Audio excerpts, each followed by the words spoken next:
There isn't an issue that isn't a trade union issue. Any issue that affects an individual in their workplace, their community, at home, wherever that may be, is a trade union issue.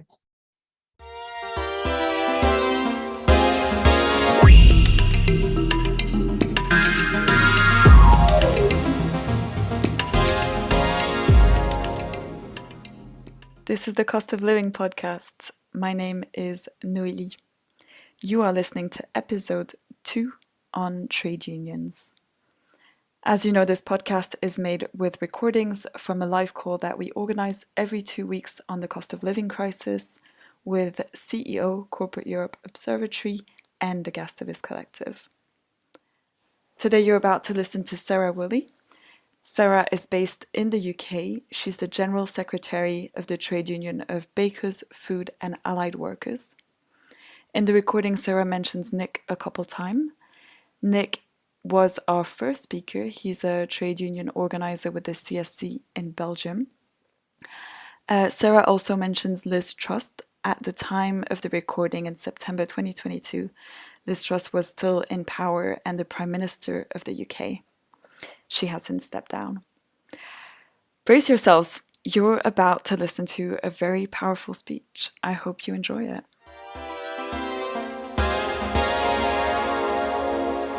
My name is Sarah Woolley. I'm the General Secretary of the Bakers, Food and Allied Workers Union here in the UK. We're one of the oldest trade unions in the UK. We're celebrating our 175th year this year, which is pretty special. Though in all of that time, I'm the first female General Secretary or even National Officer to have taken a position, which is not so special, unfortunately. Our members work throughout the food industry. We've got about 15,000 members, so we're a little bit smaller than Nick's union, but we still pack a mean punch. But they work throughout the food industry, from production through to logistics and retail, including hospitality. We don't generally have members in the agricultural side. That's a couple of other trade unions tend to pick up those workers. And our members have got very similar issues to the ones Nick's just gone through. Many are low paid in comparison to the work that they do. They were recognised quite rightly as key workers through the pandemic, feeding the nation, but many struggle to put food on their own table, especially in the run-up to payday. We've members on 0 hours contracts and part-time contracts, which makes them by design precarious workers, as they can't make plans due to not knowing what wage they're going to have coming in, either weekly or monthly. We've some full-time workers as members who rely on overtime to make ends meet, especially at the moment when the cost of everything, apart from wages, has rocketed. And we've got a couple of branches that are worker cooperatives, which is very unique in comparison to our other workplaces, but these are by far our best paid members. The branches are full of activists because of the nature of their organisation. They make decisions democratically, as we do in the trade union, and they generally have better terms and conditions as a result, though they are by no means perfect, and then they have their own sorts of issues to deal with, though not many managers, thankfully. The Bakers, Food and Allied Workers Union has a proud record of actively campaigning on issues that affect our members, from historic campaigns before I was born against night shift working, Sunday and bank holiday working, to more recently calling for the abolition of 0 hours contracts. We've got a massive campaign at the minute around accessing a right to food, a decent minimum wage of £15 per hour for all workers, regardless of age, because the government's minimum wage allows for differentials as at different ages. 100% sick pay from day one, because many are having to rely on statutory sick pay, which is less than £100 a week. And other areas being, we've got a clear stance being, I put my teeth back in, we've got a clear stance against fracking. We want to nationalise industries such as energy so that cleaner, greener processes can be implemented whilst keeping skilled workers in the industries. As Nick mentioned, we're also quite happy to tax the profits of energy companies and others, who have made billions of pounds worth of profits out of this crisis and the pandemic before it. We've got clear union policies on supporting the climate strikes, campaigns to save our NHS, and many, many more. We do spend a lot of time campaigning around issues that our trade union members tell us about and are involved in, because there isn't an issue. Let's be clear, there isn't an issue that isn't a trade union issue. Any issue that affects an individual in their workplace, their community, at home, wherever that may be, is a trade union issue. The cost of living crisis, this might sound dramatic, but I know you won't think it on this call, is horrific. There are two parts to it. So there's the cost of everything rising, basic food supplies, for example, but then there's the cost of the energy continuing to rise too on top of that.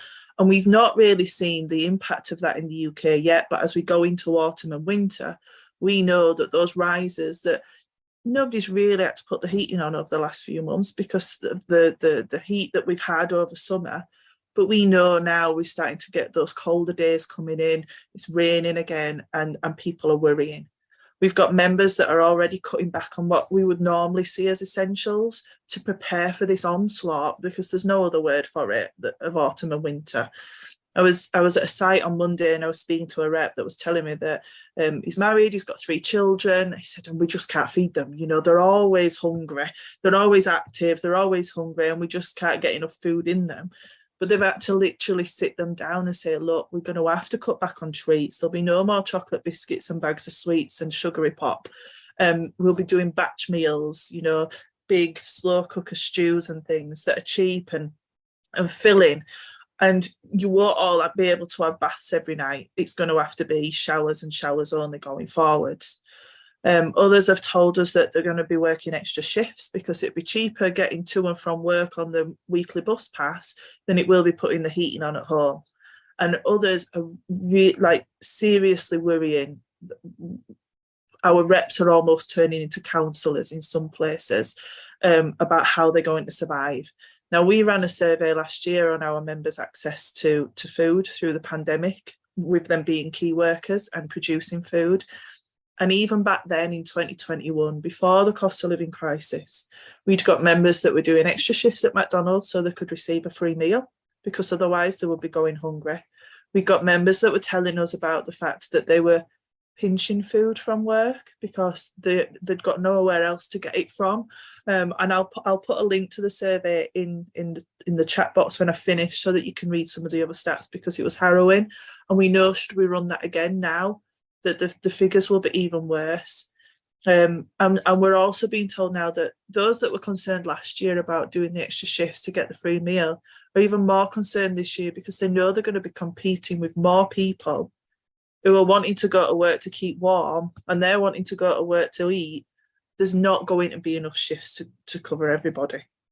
And because our members work in the food industry, they're not only being impacted personally. So we know that raw ingredient prices have risen, as have their employers' utility bills and running costs, which means not only are they being squeezed at home, the terms and conditions and pay are being squeezed at work too. And some of the wage negotiation processes that we're embarking on, or we're working through currently, have been really tough, because employers are saying, yes, we know things are tough, but actually our energy prices have increased and our ingredients costs. So where are we supposed to get the money from?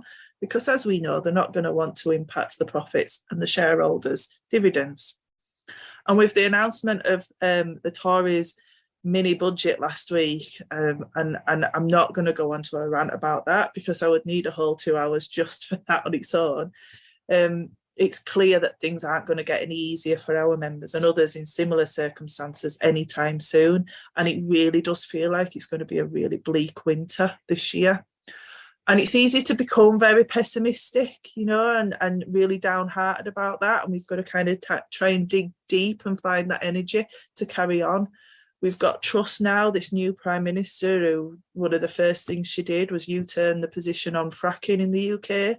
So she's basically given companies the green light to poison our water tables and all the other issues that come along with fracking, along with the repeated decisions to make the rich richer and the poor poorer. But there are some green shoots occurring, some inspirational green shoots. The sheer numbers of workers that are taking industrial action in the UK, rail workers, postal workers, university and college workers, the teachers are balloting, along with public servants, and even firefighters are now talking about taking industrial action this year. We've got a mass day of coordinated action along with Enough is Enough, as Nick referred to, this weekend on the 1st of October. And I know that's also the date that Don't Pay are calling for energy direct debits to be cancelled. So we are starting to work together. And all these workers stepping up and standing together in solidarity along with community groups and other movements and demanding better are inspiring other workers who maybe aren't unionised, or maybe they are, but have been told to put up and shut up for so long that they've stopped believing that change can happen. They're now being inspired. And as a union, we've been working with Strike Map UK and Notes from Below on a project called Organise Now, which is where I met Pascal at the weekend. And it's designed to almost give workers permission to organise their workplace. There are 18 million working people in the UK that are in trade unions, which is a hell of a lot. And this is designed to kind of say to them, you can organise your workplace too. Volunteers from the trade union movement, reps and organisers donate a bit of their time to talk to workers who are wanting to organise on issues in their workplace but don't really know where to start.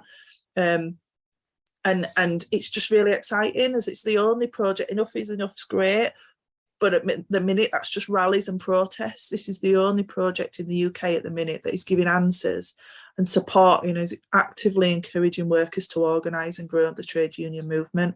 Because what is clear is the Tories won't help working people, and I'm not sure the opposition party, the Labour Party, will either if they ever do get back into power. So we've got to do it ourselves. And the rallies and the protests are great, but people tend to go away from them feeling really good, but follow-up action is generally very low. Organise Now is designed to be proactive. Those seeking support receive an initial phone call within 72 hours to get a bit more information about the issue that they're dealing with. And then they get passed on to a more experienced rep or organiser who kind of sets them off on their organising journey, like I say, by basically giving them permission to run with their ideas and organise. But it's also giving reps and organisers in the movement the opportunity to develop and build their own skills too. And we're not precious. They don't just have to be trade union reps and members. Any activist that's got any experience of organising groups of people are more than welcome to volunteer and take part, because we want it to be as wide as possible, because that's how it's going to be successful. And because we know that the trade union movement can't and shouldn't endeavour to fight for these changes alone. There's some fantastic work being done in community organisations. So we've got one in the UK called Disabled People Against Cuts, who are phenomenal. They've managed to repeatedly storm the Houses of Parliament and block roads in London to get the point across, all the while supporting disabled people jump through the increasing red tape and difficult hoops that they've jump through to access financial support that they need. And climate groups are a big part of that coalition. We as a union, we actively work with Greener Jobs Alliance, Campaign Against Climate Change, Trade Unions for Energy Democracy, Free Nanas in the Northwest. We've supported the school climate strikes, and there's so many others that we work with either locally or on a national basis.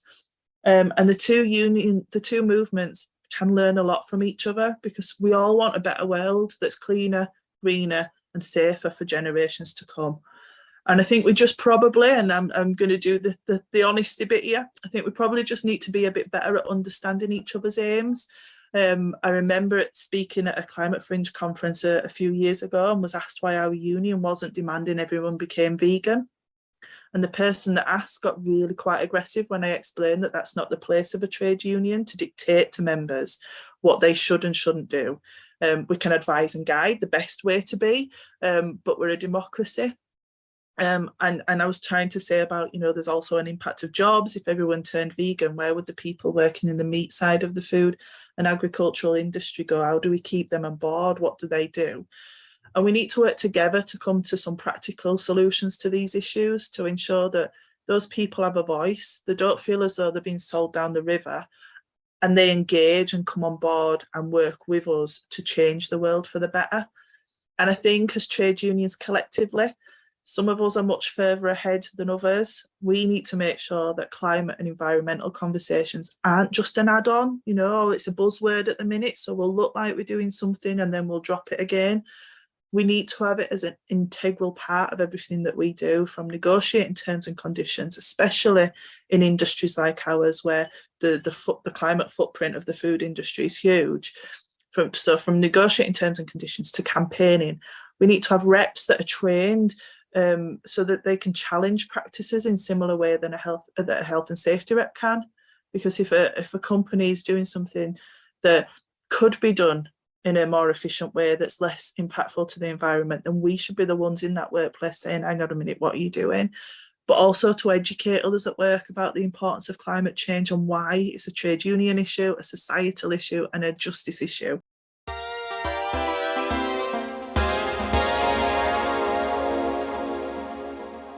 I told you to brace yourselves.